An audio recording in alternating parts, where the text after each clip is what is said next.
The VGN Dragonfly F1 Pro Max Premium 2023 edition might become the benchmark for our channel. And it has done this in the most spectacular way possible. In this video, we're gonna run past all of the best and worst parts of this mouse, and even explore the idea of 4K pulling rate and see if maybe it's worth it. So let's get this out of the way. The branding and packaging is hardly impressive. It's a blue box. It's thick, and it'll protect the mouse, which is good enough. But what was inside of the box? This is literally the best parts of all of the mice that we reviewed put together. The best wire.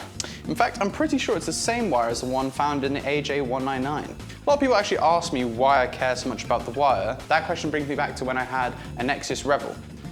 See, that mouse was nearly perfect, but the wire was so unbelievably stiff that it would literally move by itself. So I will die on this hill. Mouse wires matter. Also came with a spare pair of mouse feet, a USB extender, and some grip tape. Oddly enough, I'd actually probably not recommend using this, not because the grip tape is any bad, it's actually quite good.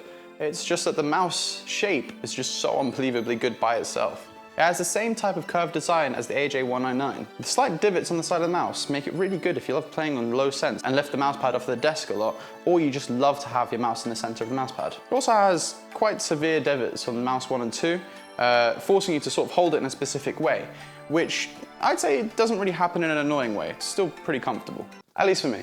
On another note, the mouse buttons feel amazing. Not just 1 and 2, but also 3 and 4. Tactile, snappy, not a lot of pre or post travel. Feels like just the perfect amount to not make you feel like you misclicked because it's too light, or that it was too difficult to click because it was too heavy. The scroll wheel click is, all right. Personally, I know very few people who would actually care, but it's about average for its price. The scroll wheel itself, though, is pretty good.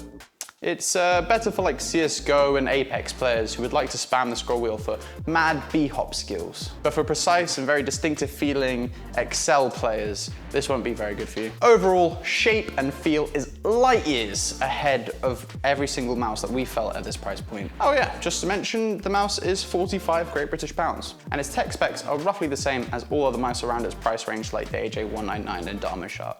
A flawless 3395 sensor and near no latency. Mouse switches that will click longer than you can really count, so technically everything seems like it would be a dream. So you can probably already guess this is definitely a worth it mouse for competitive games. But here comes my next question. Is the 4K dongle for an extra 15 quid worth it? At first, it definitely seems it. 4 times the mouse inputs, making the mouse feel more responsive for just a 30% extra cost. But can anybody actually notice the difference on the mouse on 4K? Both me and Aiden have been using the mouse for the past week, and let's see what he thinks. So, what are your first impressions of the mouse? It's a fantastic mouse. I've come from using the G Pro. I absolutely love this thing, not gonna lie. It's lighter. It feels pretty good quality considering how light it is, and I haven't had any issues at all with it. So. What, including the receiver? Okay, the 4K receiver it's great. I mean, I haven't noticed much of a difference since transferring to it. I'm sure there's something technical. I don't care about that. No one does. My main issue is the software. In order to use it, you have to download the software, and it's Chinese software, and it's not particularly great. You can't. It's not in English, basically. It's pretty sketchy, to say the least. Basically, I had to find a YouTube video that was explaining it because it's all in Chinese, and the YouTube video was shit. I did eventually get it. You had to update the firmware for stuff, and then it was a long process. It's paired now, it works, so it's happy days. So personally, would you actually get the 4K receiver for the mouse? I honestly would say if you're paranoid like me, then no. Last question, considering you got this mouse for yourself, and you're previously using the G Pro, will you be switching? It's a difficult question, man. It's really, I just love the Logitech software personally, whereas this you get nothing. This doesn't have RGB either. You get different profiles with the G Hub, so it depends really. I mean, I'll definitely be using this at work, if not for gaming, 100%, so we'll have to see. Personally, I don't actually feel the difference. And me being a player who played CSGO up until 3K ELO on Face It, if I can't feel it, I do doubt that most people would feel the difference. The price difference is really quite inconsequential for most people, but personally I would just save the money for something else. Overall, this mouse's value provided with or without the adapter is fantastic. Which leads me to our announcement. This is going to be the benchmark for this channel from now on.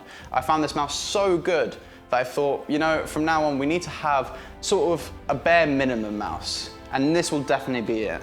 because it has exceeded our expectations in every way possible. And if you'd like to get this mouse, I'd recommend using our referral link in the description, because unfortunately we do need to fund these videos somehow to keep making them.